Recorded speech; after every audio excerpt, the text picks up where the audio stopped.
Maddog, what's going on, brother? How are things? Oh, not bad. Not bad at all. That's Just good. plugging away one day at a time. I hear you. Yeah. Good to hear from you.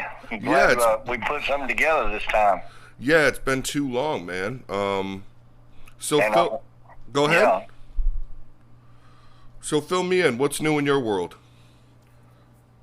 Oh, nothing. I mean, still the same kind of when we last talked. It's what, been a year and a half, 2 years? How long has it been?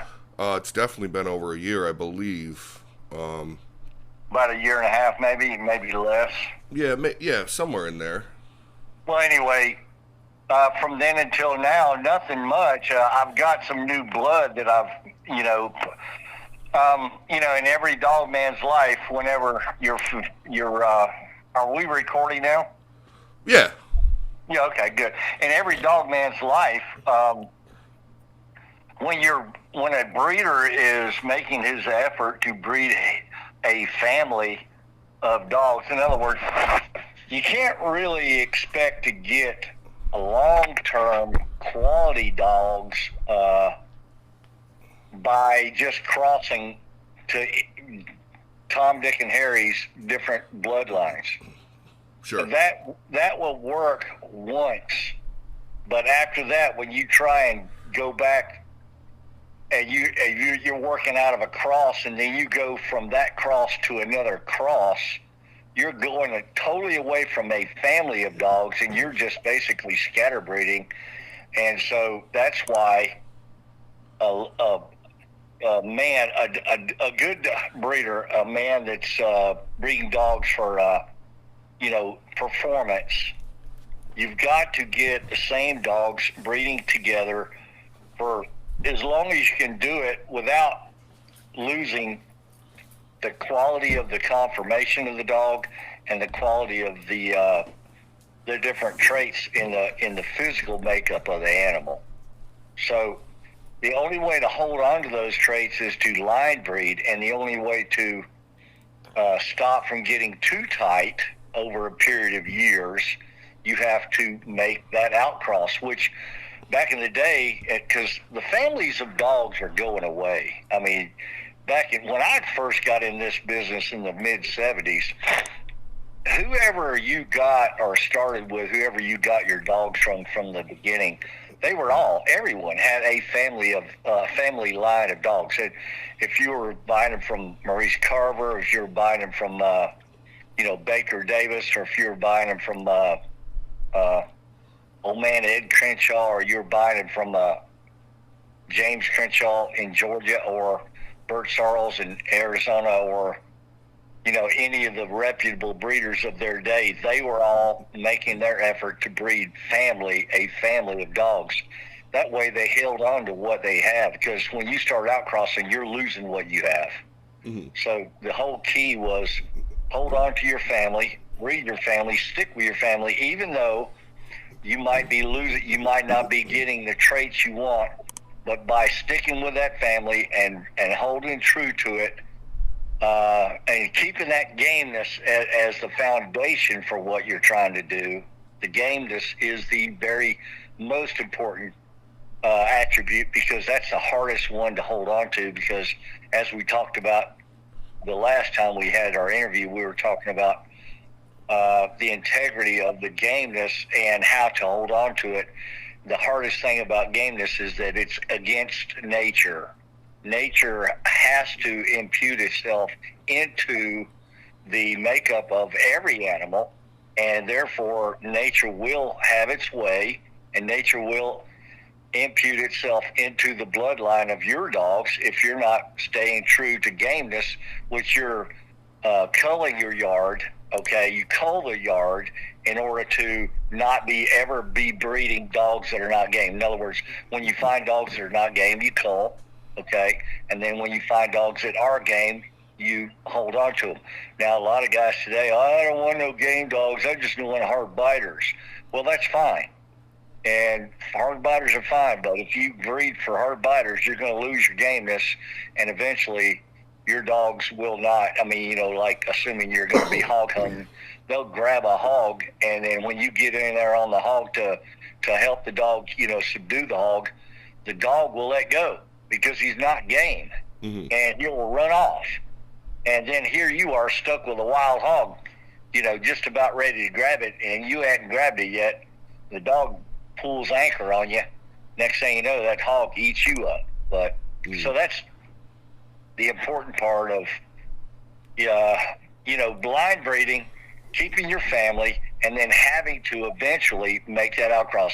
The old timers used to tell me the most dreaded day for these old guys like Don Mayfield and Maurice Carver and not so much Maurice, but like Floyd Boudreaux and Bert Sarles, all those guys. Not necessarily Maurice, because Maurice, he got dogs from everywhere and blended them. He was a master at that. He was one of the only people that could do it and really made great dogs regardless. But he's still line bred. He was still line breeding his dogs. So the dreaded day was the time when you got so tight with your line of dogs that you can't keep going that way because they're too tight, and the quality of the physical qualities will be going away. The teeth get shorter, the bite gets undershot, sometimes the bite gets overshot. An overshot bite is when the nose or the top jaw of the dog protrudes past the bottom jaw bite, and so that's called an overbite. And then an undershot is where the bottom jaw protrudes past the upper front teeth, and that's what we call undershot. Now that's the most common, is the undershot, but I have seen people breeding too long on the line and the inbreeding and end up getting overshot dogs where you really got a problem. Now, an undershot dog can still be functional and still be used to in a performance situation, namely like hog hunting and things like that. They can still do pretty good work, but the overshot dog, there's no way. It ain't gonna happen unless it's only a fraction of an inch, and then in that case it's not a big deal. But if you get more than a quarter of an inch overshot, you're gonna have to call that dog or put him down or something, or sell him as a pet or something like that. But anyway, that's where I'm at right now. I've been breeding my line of dogs that I started with back in the day, and of course my name's not on those pedigrees, and I think I made that clear last time. Bert Sarles took my name off of all the pedigrees that should have had my name in there. The Joe Testament blood, the Johnny Walker Red blood, the Uncle Bud blood, the Raisin blood, the Sailor blood, all that, Bubba Bo stuff, all that stuff that I campaigned and had my name on, Bert took off. And so therefore, that's why you're not reading pedigrees with Maddog's Champion Joe Testament. It should say Madison Parker's or Maddog's Champion Joe Testament. Instead, it says Sarles Joe Testament. But anyway, the point being, I didn't mean to get off the track there. The point is, in every dog man's life, and he'll have to do it several times throughout his career, stop, get out of line and start going to a line of dogs that match up nicely with what you're using already, and put them, interbreed them with your line of dogs, which is your first outcross. And then when you get that, hold on to that other line of dogs and then start going back and forth. In other words, when you make that first outcross, go back to your original stuff. And then when you get the offspring of that, go back to the outcross again. And so then you got an open door to be able to continue on for several more years before you start getting too tight again. But again, the other part of that problem is these pit bulls, American Pit Bull Terriers, have been line bred and inbred for so many years. I'm talking easily 200 years, and probably longer than that. But of course, we don't have records to prove it. But I mean, I know that these dogs have been around for a long, long time, because anytime you got dogs that had originally been bred for fighting and then bull baiting and hog catching and doing all these intense you know, sporting events. And in some case with the fighting, there was a lot of money being gambled on those dogs. So therefore, it behooved the breeders to breed the best they could breed because there's money riding on. In other words, when you're just using a dog for this, that, or the other, you know, some kind of like a competition where you're going to win a purple ribbon, oh yeah, that's fine. But that's all you got at stake is a purple ribbon. But when you're going in there, you know, 20, 30 years ago, and they were fighting these dogs for $50,000 a piece, you better be breeding the right blood or using dogs that are bred from the right reputable breeders. Mm-hmm. So, but anyway, that's where I'm at. I'm introducing some Wood Snooty, which I'm very proud of. I just love that blood. I always have, which really is an old carver. And that matches up really well with my Sorrel's blood because Wood Snooty comes out of Arch Missy, which happens to be a littermate sister to Davis's Grand Champion Boomerang. And Boomerang and Arch Missy were littermates. And of course, Bert, back before I met him, was interfusing Boomerang into his line of dogs. And those were the dogs that I spoke about before that Bert had Boomerang in his bloodline. And he showed it a little bit. He had a bitch from Baker Davis named Miss Boomerang, and he bred her quite a bit. But I think he bred her a lot more than he showed. And he had other dogs that were out of the Boomerang line of dogs, but he didn't show it. He hid it. It was in his paper. It was in his pedigrees, but he hid it. He didn't show it. But I'm right now using some heavy Wood Snooty blood to go back into my old Sorrel's blood, which we got proof. I mean, I was there whenever we made the breeding with the dog named Grand Champion Ajax. He was bred in I want to say it was around 95, and Grand Champion Ajax got sold to some guys over in Texas called, went under the name of BTK or Big Thicket Kennels. And they made a Grand Champion out of that dog, and that was exactly what I'm breeding now, the Wood Snooty and the Sorrel's. So he's Snooty on top and Sorrel's on the bottom, and he went on to do 6 times winner and several times off the chain.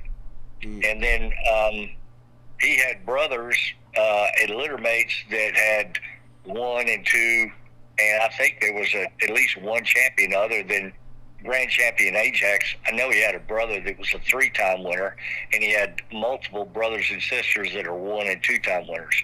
So that whole litter worked really good, but that's the old original Wood Snooty and Sorrel's cross, and it's just it's solid. I mean, you know, when you're looking at Sorrel's, you're looking at a lot of Red Jerry, which is old Ed Crenshaw blood, mixed with the old Ed Crenshaw blood mixed with the Corvino's Goldie, which worked really well. The Sorrel's Bull, which was going back on the bottom side of Sorrel's Bull, is all Black Widow Carver. And so that takes you back to what was Wood Snooty. Wood Snooty was a Carver dog by Arch Missy on the bottom side, and that goes back to Black Widow, which is all old Carver.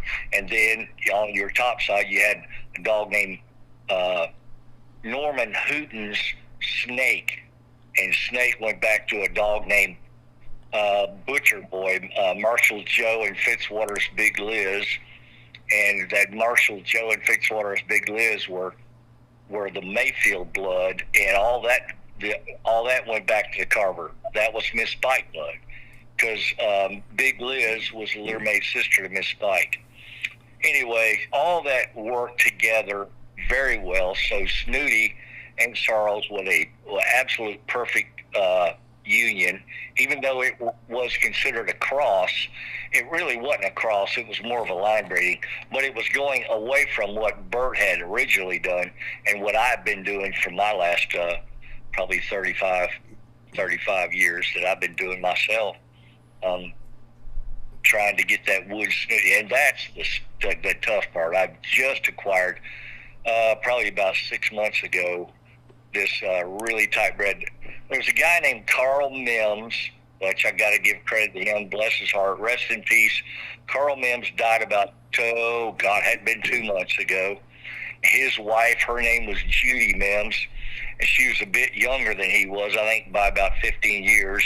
And now Judy Mims, honorable mention to her, she is responsible for bona fide registry. So she registers dog under the bona fide registration, and she, along with maybe 2 or 3 others in the whole country that are feeding that old Carl Mims, Roger. There's a guy named Roger LeBlanc.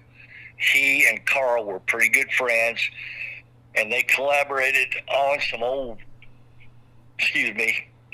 wood snooty blood. So the snooty blood from Mims and Roger, they got together and they made their breedings together. And so Roger got some pretty tight bred snooty from Carl, and they collaborated, and that was what made the Ajax blood. That was what made the Ajax breeding. So it was Carl Mims, Roger LeBlanc, and then Bert Charles and myself.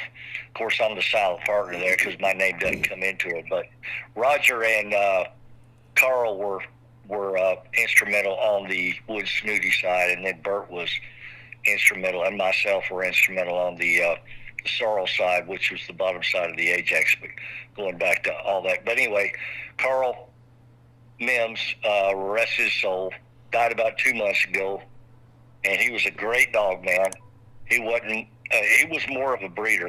He was a top breeder, and he didn't have much use for Bert. He didn't like Bert much. And I think he had, I don't know what happened, but I know there were some shenanigans going on, which is not unusual for Bert. He was always kind of, well, I think I said it before without being, ugly about it. Bert was a grifter, basically. He was a grifter. He was a lot like Maurice Carver. They were both grifters, and they were always on the grift. And wherever they could, if they could get the advantage financially, money-wise, they would. Now, sometimes they didn't always make out financially, but they always came out on top of almost every deal. And if they didn't, they wouldn't make the deal. They wouldn't do the deal. They wouldn't consummate the deal. But Maurice and Bert were very similar in that way.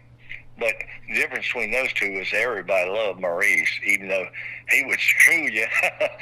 Maurice Carver would screw you, but you'd still like him because he was such a likable guy. But now Bert, he'd do you bad, and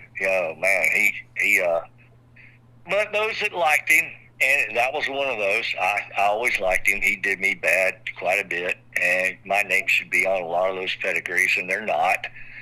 And that hurts a little bit, but it's all right. Hey, I'm still here. I'm still plugging away. I'm still breeding good quality, performance-bred American Pitbull Terriers, and I'm here. Bert's not. So God bless Bert. I hope he's resting in peace, somewhere, I hope in heaven. I don't know, but I hope so. And so that's really where I'm at. That's where I've been at, trying to keep my blood, like the highest quality that I can possibly do, and that's culling my herd, making sure that I'm only breeding the highest quality males to the highest quality females that I can, and it's tough because there's so many people against you. Even if you're doing everything right and you're doing everything clean and above board and trying to be with the law, not against the law, but with the law, which hog hunting thankfully is still legal, which I don't know, they're trying to stamp it out. Some people don't want you to hog hunt with dogs. I don't know. It's hard. It's just a tough thing, but that's where I'm at. Still trying to plug away and breed the best high quality performance bred American Pitbull Terriers that I can, and having success, and my success is a lot of the dogs that people get from me, and they do well with them. They have success, and that's my success. So it's in my best interest to, if somebody buys a puppy from me, that make sure that they have the best opportunity to do the best they can with their dog and have success, and then it comes back on me as somebody that's sold a good quality, high quality, somebody that's reputable, that's dependable, and you can trust that when you get a dog from that particular person, that you know you're getting quality animals. And some of that I want to talk about a little bit with paper. Mm-hmm. Now, paper is very important, make no mistake. Pedigrees are at least 1/3 of the most important part of having your dog. So it is very important that you know, at least to a pretty good degree, generally. Now, nobody knows everything, because these guys were shenanigans back in the 60s, 70s, and 80s, where they were switching pedigrees so bad to where a lot of the pedigrees we're reading today are not exactly right. But oftentimes they would, the dog is actually bred, if you knew the real pedigree, probably better than the switch is showing. So you look at the switch and you go, okay, that's a switch, but what is the switch? And you find out later what the real switch is, and the real switch is actually better than what the pedigree shows. So, with regard to, the quality of how you're breeding and everything like that, the paper, okay, pedigrees are very important. The dog's pedigree is very important to the owner, but they're only important with regard to if you're trying to be a breeder and sell a lot of dogs. But what I mean by that is this, and I don't mean to disparage any of the registration people out there. We're talking about the gold standard, that would have to be the ADBA. And then you got Judy Mims up there in North Carolina, and she is bona fide registry. And now you have Tom Garner over there, he's got Sporting Dog Registry. And then you have another group, and I'm not sure exactly where they're from, but they're All-American Registry. That's 4 that I've named. And then there's another one up in Pennsylvania, and he is, what is his, working, what is it? Worldwide, that's it, Worldwide Dog Registry, WWDR, Worldwide Dog Registry, and that's 5 to name off the top of my head, and then there's others. So having a registered dog is part of what I'm trying to say is what's happened in the last 15 years or up to 20 years.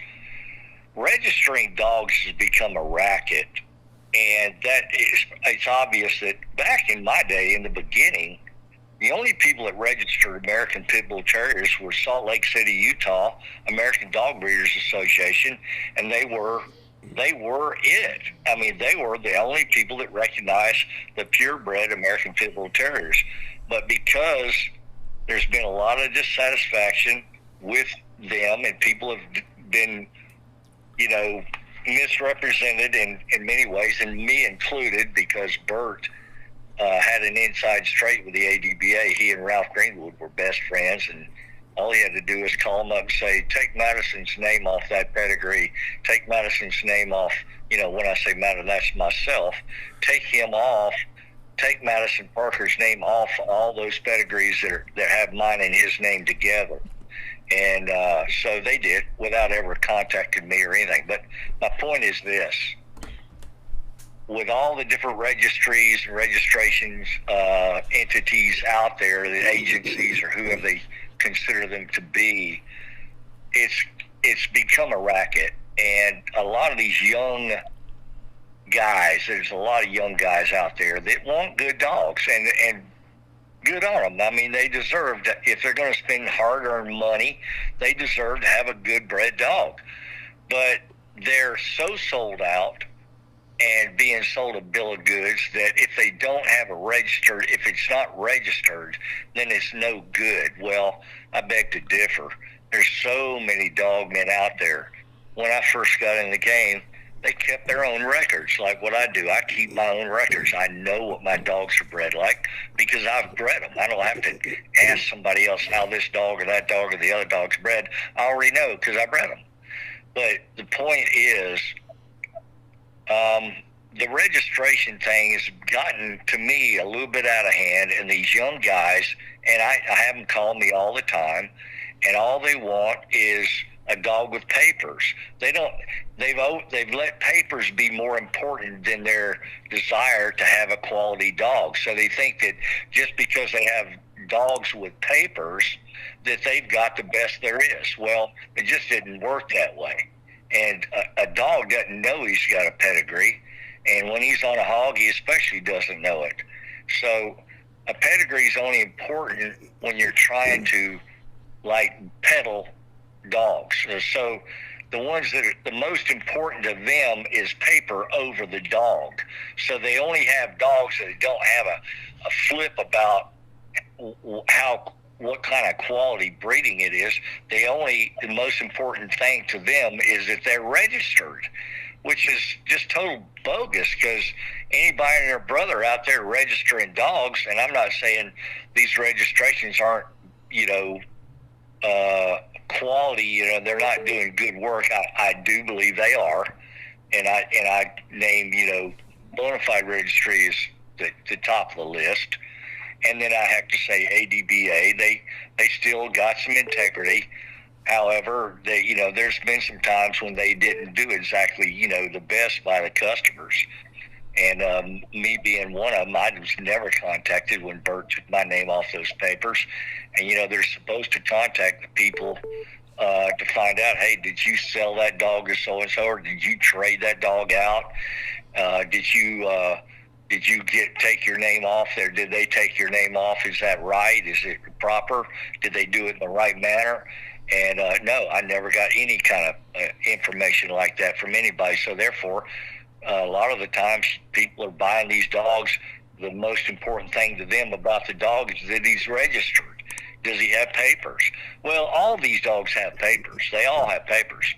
But I think the best thing that's ever happened in the dog game in the last 10 years is the online pedigrees, online peds. I think that's a great program, because there is some, there's subject to corruption like anything else. There is corruption in it. But by and large, these guys today, most people aren't switching pedigrees like they used to. It's not happening like it was back in the 60s, 70s, and 80s. It was rampant back 50s, 60s, 70s, 80s. Pedigree switching was a matter of course. I mean, all these old timers were doing it. Maurice Carver was the worst. Bert Sarles terrible about it. They, all the people that I knew were doing it. And so I ran into old timers that were going, hey man, I don't have any paper, but you've seen what I do. You've seen what I can do. You've seen what my dogs do. And I would go, man, I don't really care. I'm not buying a dog because it's got papers. I'm buying a dog because it can perform. So to me, the most important thing is, can the dog perform? That overrides any kind of paperwork. So with that said, paperwork is secondary. It's important, and it might be more important to others, some than others. But really, if you're just buying a dog to have it and you want it to perform, and you don't plan on selling that dog or anything like that, papers aren't important. You can have it online, and that's fine. Got online pets. I got online pets on every dog I got. But I got a couple of dogs out here that are not registered, but they come. Everything I got out here is absolutely of the highest quality of dogs that I could find. If I introduce it into my line, it's because it performed well, not because it had papers. Mm-hmm. So that's enough said about that. Maybe we should go on to another topic. No, it makes perfect sense. Anyway, yeah, I'm sorry? I said, no, it makes perfect sense. Yeah, papers, they're important, but they're only important to a certain degree. A lot of times, you get a couple of dogs, 3 or 4 dogs, and you spend, $150, $200 registering your dogs and getting all the the bells and whistles with regard to whatever ADBA provides for you. That's 4th-generation pedigree, a registration, and then, they even do DNA, and that's great. All those things are good. But when it really comes down to what you going to do when a dog dies, what are you going to do with that paper? You can't do anything with that paper. It's just paper. You spent $65, $70, $80 for one registration, and it's no good. It's just paper. And it's got names on it, but it doesn't help you at all because the dog died.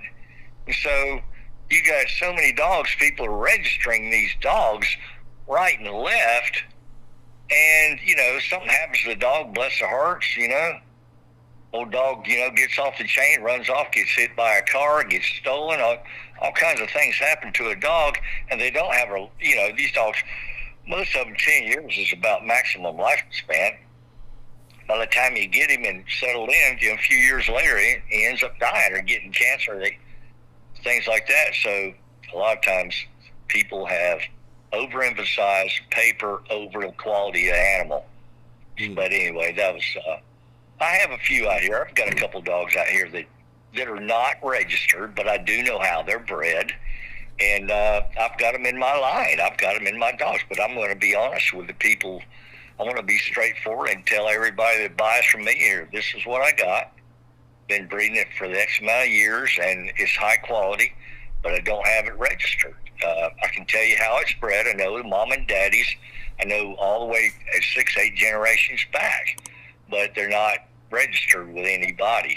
Because a lot of these old timers, they wouldn't. When I got in the game, ADBA was the only agency that were doing it. And it seemed like it was a racket in those days. And nowadays, it's even more of a racket than it is now. I mean, more of a racket now than it was then.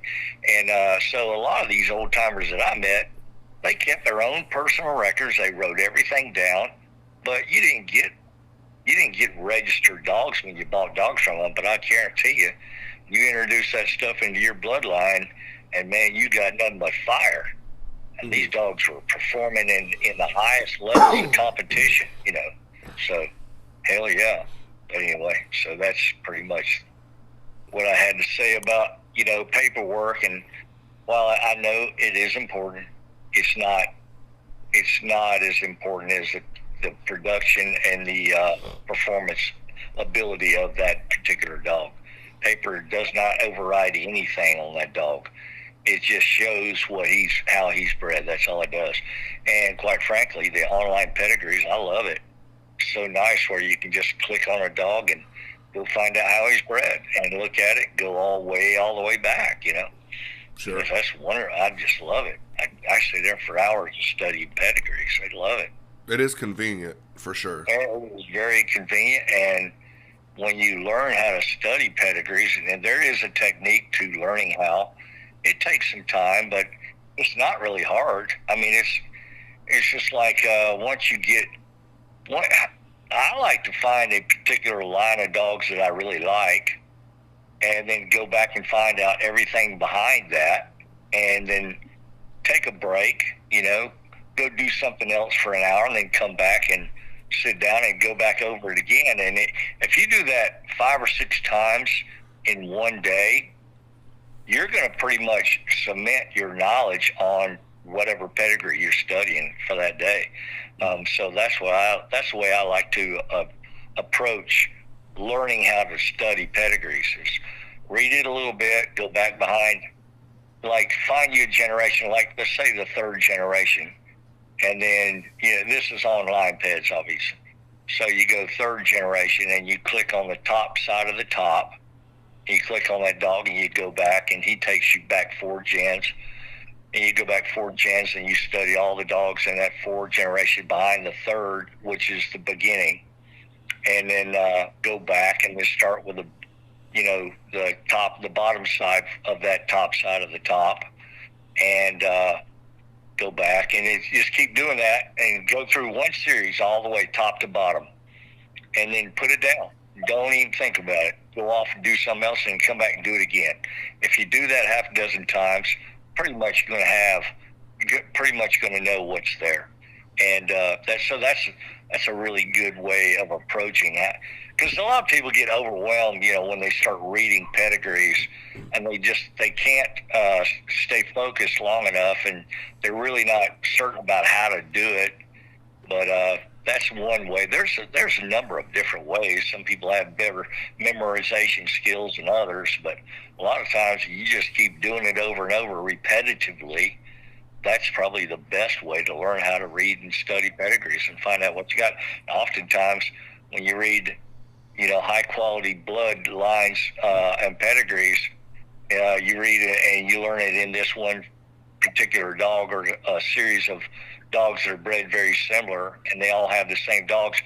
Down the line, down the road, when you start reading pedigrees, you go, oh yeah, I remember this dog is in that other group of dogs that did this, and so had that. And so a lot of people, are feeding similar bloodlines without really realizing it. But anyway, so yeah, studying pedigrees, it's important, especially if you're going to breed dogs. Right. But it's also important just for you to know that when the dog performs, then the way I know that my pedigrees are right, the way I prove to myself now that my pedigrees are right is when the dog performs up to what the pedigree says he is, or he or she is. When the pedigree says this, that, and the other, the mama's here, the daddy's there, the granddaddy and grandmother, great-granddam, great-grandmother, great-granddaddy, great-great, all the way back. And you know, okay, the pedigree is freaking flawless. If the dog performs up to your expectations of that flawless pedigree, then okay, well, my pedigree is probably right. Even though there might be a few switches here and there, by and large. But the most important thing is the dog performs up to the level that the pedigree suggests. So that's one way of knowing your pedigrees are true. Sure. When your dog performs up to the level that the pedigree suggests he is. But some people, they gun deck it and they fake it and they make it look like the pedigree is actually better than how the dog's bred. And then, of course, you go and find out the dog's just not he's just not performing up to the level that the pedigree suggests he should perform to. Now, it doesn't mean that the pedigree switch, just means that you probably didn't get a good one out of that particular litter. But it also is a bit of a telltale sign that you might have somebody that's been altering those pedigrees, That is one way of, especially if you're already suspect to some people. I won't mention names, but I've seen some people out there that have some of the most inbred pedigrees I've ever seen in my life. I know of one particular guy out there. He's a very highly, reputable. He's possibly, selling more dogs today than anybody out there. I'm not going to name names. But the pedigrees are I've never seen, and I know this from my friend and your friend. His name is Lee Robinson, who happens to have a master's degree in animal husbandry. So he understands breeding, and he understands what happens when you inbreed.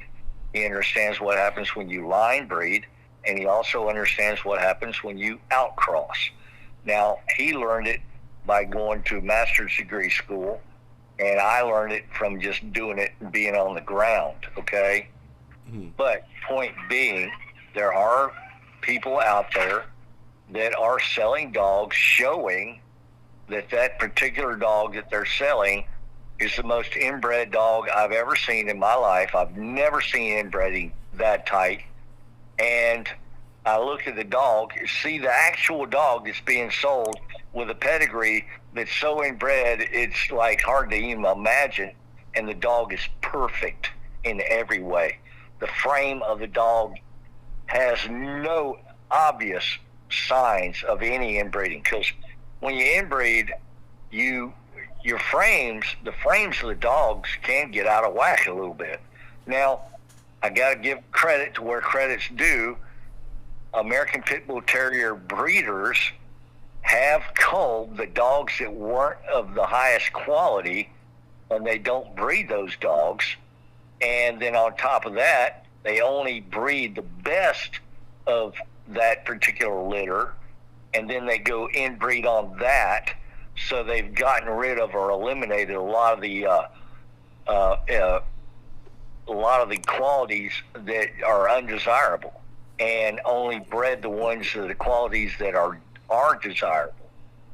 So with that said, there's some out there, and like I say, I'm not naming names, but there's people out there that are showing, because these young guys don't know any better. They just want, oh, is he inbred? Yeah, I want that one. Mm-hmm. Well, what? They don't even know what they're talking about. Mm-hmm.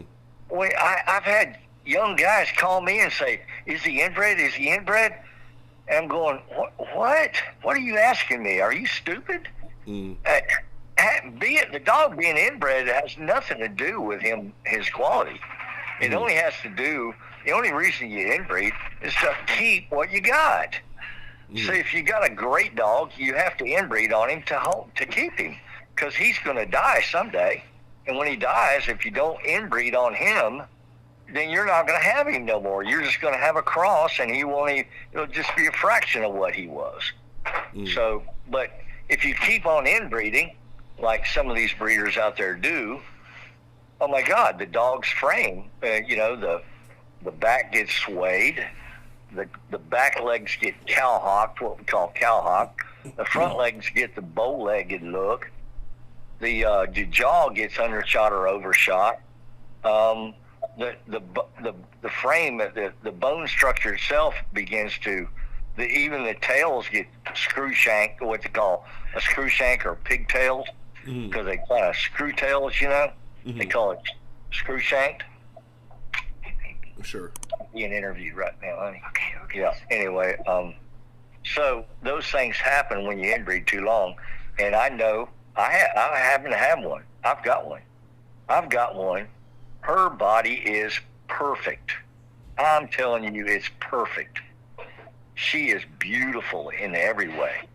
So in that regard, I have a high quality animal. I can tell she's too young to find out if she's any good or not. But I'm talking about performance. She's just a baby. She's 6-8 months old, something like that. But according to her paper, oh my God, she's inbred on top of inbred. She's inbred. So in other words, the tightest breeding you can make on an inbreeding is brother and sister. So this particular paper shows that her bottom side is a brother-sister breeding, and they took a daughter of that and bred it back to the daddy. So that's extremely tight. That is so tight. It'd be like you bring to your sister, okay, getting a daughter of that, and then you breed to your daughter. That's what it'd be. That's inbred.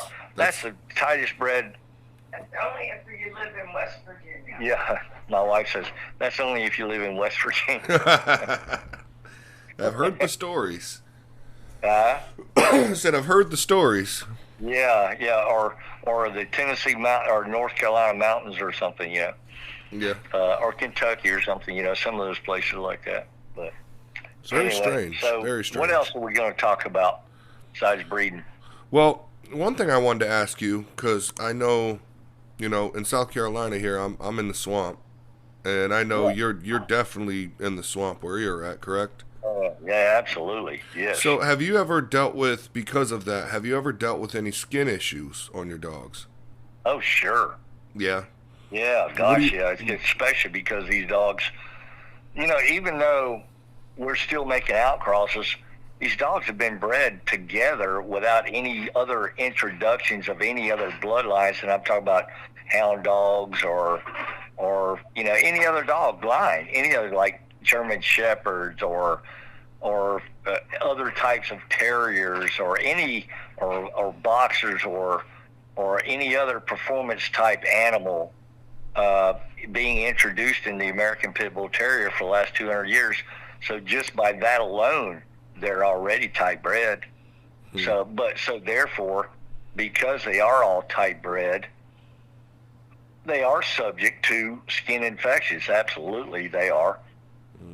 And they have, okay, I know this for a fact, that all dogs have what we considered the red mange. That's what we call, it's I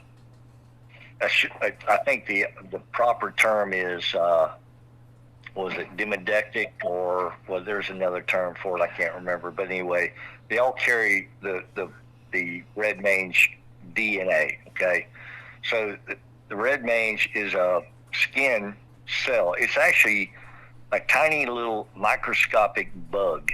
Okay, and that bug attacks the hair follicle, and that's what makes red mange. Okay. So when the dog gets into a stressed situation, like say, the weather changes real radically, and all of a sudden you're in a very wet, rainy, hot, and humid time, and then the dog gets bit by a big old bee, or maybe a wasp, or some kind of a biting, blood-sucking type, like a dog fly or something like that. That it's a parasite, and then the dog, or a flea, and then the dog scratches right there where that flea bit them, or that insect bit them. And considering that the weather's already wet, humid, sticky, and hot, and they scratch right there, they open the skin up, they break the skin, the hair falls out, and that's where the red mane has a chance to come out. So in other words, all dogs, every dog has red mange. They all do. But because not all dogs are subject to it, because they're not so tightly bred. So that's the downside. One of the downsides to having dogs that are so closely, particularly bred. So when you got dogs that have been scrutinized for their breeding for so many years, that the downside to those things is skin infections, and there are problems with it. They get in around their eyes, they get it around their collar, where their collar is, they get it around their shoulders, where they scratch with their back leg across their shoulders and their back, and the one thing leads to another. You got hot, sticky temperatures coming in now. We're going into it's springtime really here. It's going to be summer. It's really almost summer now. Going into some really hot seasons, that's where you're going to have the red mange, and it pops out. Some dogs fight it off better than others. Like say, you get a mama dog that you say you wean her off her puppies, and then you put her back in her kennel situation, whether it be a chain or a above ground kennel or a down on the ground kennel or something like that. And she's just come off those puppies. Her resistance is low. Now that dog, if she's already predisposed to the red mange, some dogs, like I say, they all have it, but not all dogs manifest it. Sure. Only the dogs that are that have that low tolerance for that particular insect that gets on their skin, they pop out with it, and they only pop out with it when they get stressed, like just having finished with a litter of puppies, which takes a mama dog down. I mean, it's a debilitating thing for the mama dog to have puppies and to nurse those puppies for 4, 6, 8 weeks. Well, you should never do that. That's another topic we'll cover in a minute. It's important to always wean your dogs off as early as possible, because you're saving the mother. But anyway, point being, when they get the resistance low and the red mange pops out, and there's other things, ringworm, there's other types of mange, but I know that I think the demodectic, they call it, is probably the most common. And even like coyotes, you see those coyotes run across the road at night, they're all spotted. They got patches of fur off their hide going, like big patches, Yeah. and their hair's falling out, and they look terrible. Well, they're carrying mange, and what'll happen is their resistance get low, the mange really takes over, and if it doesn't kill them, oftentimes they'll overcome it by, getting the stress levels lower in their bodies, and then the winter time comes and it gets cold, and those red mange mites, they're basically a mite, they die off more so in the winter because they can't, if they're not on a host, they're going to die off. Mm-hmm. But so the dog has to fight it off. But what do you do products to? out there. There's all kinds of good products out there to fight those things. What do you do to combat it? What do you do to combat it? What? What do you do to combat it? Like if your dog's having skin issues. Well, there's products. One product I call, it's called New Stock, Mm-hmm. and you can get it at your higher end feed stores.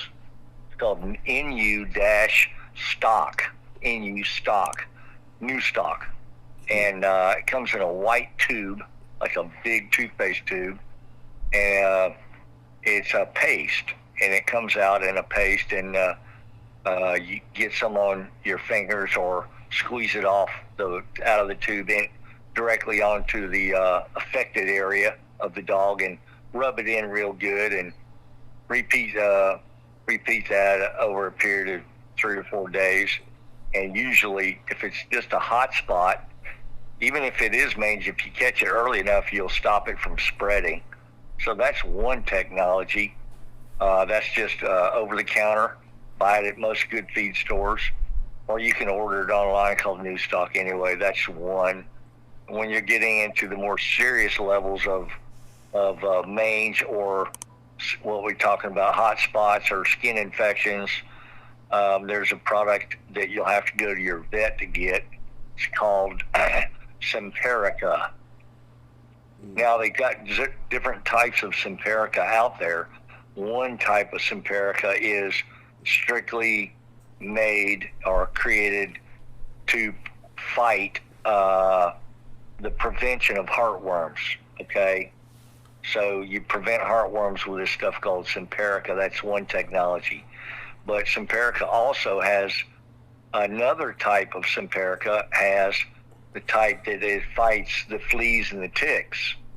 And that particular product, the flea and tick one, happens to be very good at fighting red mange and other skin infections. So if you're dealing with a dog that has skin infections and then deal with it, losing its hair and constantly scratching and things like that, go to your vet and get that product called Simparica, and it's a great product.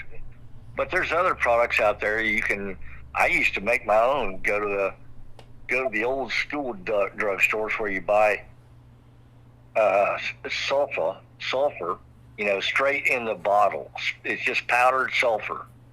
And then you go get, let's see, what was that? What is that stuff called? Can't think of the name of it right now. Well, you get sulfur and saltpeter, and let's see, saltpeter, sulfur, and then there's one other product, and you mix them all together. These are all over the counter. You can buy them in the old school drugstores. Saltpeter, sulfur, and there's one other thing. I can't remember what it was. But you mix them together. You mix all one part of each, and then you get some Vaseline and sprinkle that into a tub of Vaseline, but not a whole tub, but just a certain amount. And so you're getting that sulfur and that saltpeter. Gosh, I can't remember that third part, but you don't have to have all three. If you just use sulfur and saltpeter together, mix it together, make a paste with your Vaseline, and spread that onto your dog's, bad skin infections. A lot of times that'll cure it right up. Mm. So those are home remedies that I've learned through the years just to do your soul. I know what it was. It was, what is that stuff? Salicylic. That's it. Salicylic acid. Mm. It's a product that's in aspirin, but it's not aspirin. It's what's in. It's a part of the ingredients that come in aspirin. So you got three parts. You got saltpeter, you got sulfur, flour. It's called flowers of sulfur. And then you get salicylic acid. And you put one part of each, like say a tablespoon of each. And then you get you maybe a couple of tablespoons of Vaseline and mix them together. Put like a mortar and a pestle and mix that powder with the Vaseline. So now you've got a salve or a homemade type of a salve. And then you take that salve and you made a paste and you smear that onto the dog. But really, rather than having to go through all that, just go buy you some new stock. Mm-hmm. It's about the same difference. I think new stock is basically sulfur, but I think it's got other ingredients they don't show. But I know the primary ingredient in new stock is sulfur. But I think they have pine oil in that too, because it smells like pine oil. Mm-hmm.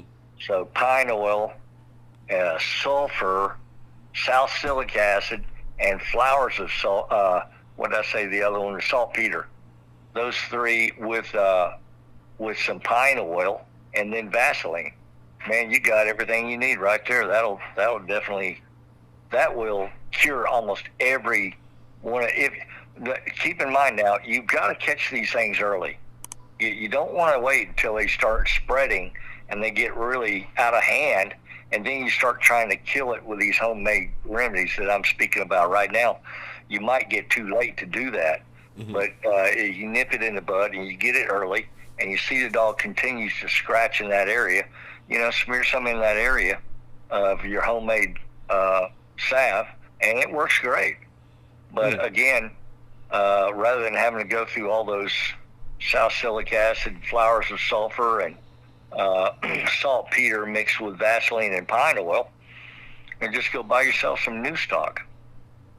So those things work good. And then, of course, the extreme problems with skin infections should be treated with Simparica. And that'd be the one, not for the heartworm now, but the one that's for fleas and ticks. But it'll also clear up skin problems for dogs. They're susceptible skin problems. Right. Some dogs are, some dogs aren't. You had a brother and sister. The brother will and the sister won't. You just never know. It just comes out that way. But anyway, so. That makes sense. Yep. That was pretty much all I had. What else are we talking about? Whatever you have in mind, that was pretty much all I had. Yeah. Well, I don't know. I think that there's a little bit of things out there that bother me a little bit. I remember when I was young and I was buying dogs. I mean, this is when I was in my 20s, and I was buying dogs from some of these top breeders. Man, you didn't ask a breeder for a picture. In other words, you're buying a dog from a reputable breeder. You're really telling him you don't trust him because you want to see pictures. What you're saying is, if the picture doesn't measure up to what you want, then you don't like the dog and you don't like the breeder. So what you're really doing is you're denigrating the owner of the dog, the breeder of the dog, and you're also basing your ideas of what that dog should be on a picture, which is the biggest mistake in the world. I have seen these dogs. Oh my God. The poorest looking, the mangy, scrawny, skinny, bony, not framed out good at all, be the baddest, awesome, most wonderful, perfect dog that's ever lived, and that was the least one of all. And so you take a picture of that dog and send it off. Nobody wants it, but these young kids, they got to have a dozen pictures of the puppy they're trying to buy, which makes absolutely no sense to me at all. It's a pet peeve for me. I think it's the dumbest thing in the world. But it's these phones. Everybody's got a cell phone, so now everybody has to have a dozen pictures of every puppy they're going to buy. And it's like, it makes no sense to me, because you might see a picture of the dog that you want and realize, oh my God, that dog doesn't look as pretty as I want. I want something prettier than that. But the thing is, you're buying a dog based on picture. You're buying it for the wrong reasons, brother. The wrong reasons. If you have to have pictures, and you can't trust the people you're buying dogs from, then you need to go somewhere else and do something else, because you're wasting your time. Now, I'm not saying there's anything wrong with sending a picture out of a litter of pups. There's nothing wrong with that. And there's nothing wrong with a single couple of pictures of anybody that's going to be bona fide buying a picture or buying a dog or puppy. But this idea of having to have a dozen different pictures in different angles and different directions, it's absolutely mind-boggling to me. And it proves to me, you know what it tells me? You're an amateur, bud. You are nothing but you're showing your whole card when you do that. You're telling everybody in the world that you don't trust anybody. All you can do is trust a picture. And if you're trusting the picture based on what you're trying to buy in a quality pit bull, you don't know what the hell you're doing, bro. You do not know what you're doing. You don't even know what you're buying when you're basing everything you're doing on a picture. Because I've seen pictures of dogs that came out crappy, and it wound up being a dog is just one of the most beautiful dogs you ever saw, but because the light wasn't quite right, or the sun was shining through the clouds, or you know, it was the wrong time of day, and you took a picture and the dog was looking the wrong way, or maybe the shadow hit him on the certain way, and it makes the dog look bad. And when the truth is, the dog is of a high quality animal. But a picture doesn't capture the quality of the dog. So these young guys today, that's pet peeve with me. It's just something that it aggravates me a little bit, because I'm an old school guy, man. I'm 71 years old. And when I buy a dog from Maurice Carver or Bert Sarles or Baker Davis or Pete Sparks back in my day, those were people, Jerry Clemens, when we didn't ask him for a picture. We said, man, and what about this so-and-so dog? You got that dog still? Do you still have her or him? I said, yeah, I got him. How much you want? And he tell, okay, I'm going to send you money. You don't have to see no picture. You're buying a dog from a reputable dog man. You don't have to see no picture. Mm-hmm. I'm buying a dog from a dog man. Somebody that's been in this thing 30, 40 years, 45 years, in my case. 1974, do the math. Almost 50 years I've been breeding these dogs. You know, not 50, but close. I was in my 20s when I got my first pit bull, and I'm 71. Do the math. It's not hard to figure that out. But so when you're buying a dog from me, you're buying a dog from a reputable breeder. I'm not trying to beat my own drum or brag to anybody. I'm just telling you the truth. I've been in this thing since 1974. I bought my first pit bull in 1974. I was in my early 20s. So, and I never have, from that day until now, never been without one. Never been without a pit bull. Never. Right. And now, exclusively my bloodline dogs up. But some of these people, it's a bit of a slap in the face. But I don't really blame these young kids. That's all they know. They don't really understand that pictures can be taken the wrong way, and it shows the dog in a poor light. And the next thing you know, the guy decides he doesn't want the dog, and you know what? They're missing out on probably one of the best dogs there is in that particular litter, or one of the better dogs in the country. And it turns out, because the picture didn't turn out, the guy missed out. So it's always best. The best of every world is to go there. If you want to buy a dog from a reputable breeder, go visit the breeder. Go there to his house. Sure. And meet the guy. Shake hands with him and say, can you show me, this litter of pups? Or can you show me that or the other dog? That way, no mistakes. You can see the dog eyewitness, and that's the best way to buy a dog. Right. And but of course, it's not as always convenient, and of course, with high technology we have today, and internet, and send pictures all over the world and country, everybody's got to have a dozen pictures of this. Oh, look at little, Fifi, and Fifi is so beautiful, but I don't like that picture. But that just tells you, this one picture can absolutely dissuade otherwise someone getting a good dog. But these young guys are basing everything they do on buying a pup on whether the picture is a quality picture or not, you know? Sure. So That makes anyway, yeah, those are just little pet peeves. They kind of aggravate me a little bit, but you know, I get over it. I send pictures all the time. I'm constantly sending pictures, but it does get a little bit teary. And you know, that's why I have good pictures on my website. You can see the quality of my dogs by the pictures on my website, you know. But really, to do it right is if you really want to get high quality pictures, probably have a really high quality camera to start with, which I don't. But now Lee Robinson, he's pretty darn good at taking pictures. He's been doing it, and of course he's from the younger generation, and he understands these young guys better than I do. I don't have much patience for it, but I mean, I understand where they're coming from, you know. And nowadays everybody's got to have a picture of everything. These women, nothing irks me more than see a woman doing selfies. Oh, it makes me sick. I can't stand that crap. Women in their selfies. Oh God. It's a very vain time period. Oh yeah, it's the most vain thing you've ever seen. And it's like, hey babe, you're showing your hand. It makes you look very bad. It makes you look like all you're interested in your whole world is you're in love with yourself. And that's it. You're in love with who you are. You're in love with your image. And it's a dangerous place to be.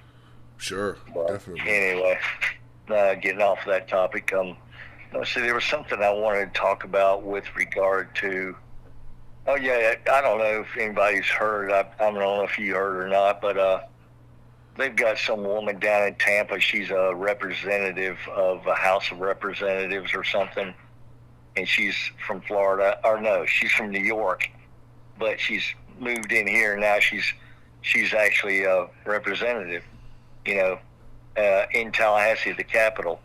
And they're trying to introduce some kind of mandate, a law that would make everybody that has dogs, not just breeders now, but everybody that has a dog, register those dogs with some superior higher power, which just basically is just another way of controlling people. And it gives them an inside straight to come into your house whenever they want to, which totally violates your civil rights. And they can come in there just because you have a dog and look through your house. I'm going, man, if they pass that, somebody's going to get hurt, because I won't put up with it. But yeah, that's a pretty negative thing. I don't know if people have heard about it, but it's out there right now. It's something that's pending. I'd be real surprised if they pass it, but I just hope they don't. Yeah, I was talking to I did an interview about this with American Bulldog breeder Bruce Huffmaster, who is also in Florida, and he covered it pretty extensively. And next week I'm supposed to be on the phone for an interview with Miss Leah James, who's a American Kennel Club delegate and has been for a very, very long time. Yeah, and, girl. Yeah, that's cool. Yeah, and she's ready to jump on and discuss it, which, you know, it's an honor that, you know, she wants to jump on my channel to do it. Oh, that's great, man. I'm really proud that you're doing that. Yeah, you got to fight that, man. This needs to be fought tooth and nail. Oh, absolutely. It's not just about dogs. It's about control of people. It's people control is what it is. And, of course, it's another way that they can make revenue on somebody owning a pet. They can do it. If you've got a dog, they can control you by your dog. So it's a way of the federal government or the state government getting inside, you know, having a reason that they can come into your house and look at your dog and inspect, and while they're there, no telling what else they might want to look at or do, which basically, to me, violates everybody's civil rights. And then they're going to tell you got to, like anybody that's a breeder, oh my God, it'd be cost prohibitive. And on top of that, having people climbing around my yard twice a year, 3 times a year for any reason they want, Man, no, I'd get out of it. I'd get out of it if that was going to happen. If that really did happen in full force, I would get out of the dogs. I'd probably I'd never quit my dogs, but don't tell me I have to do that. I'm getting too old. You can't push me around too much. I'm a law-abiding citizen. I am, always have been.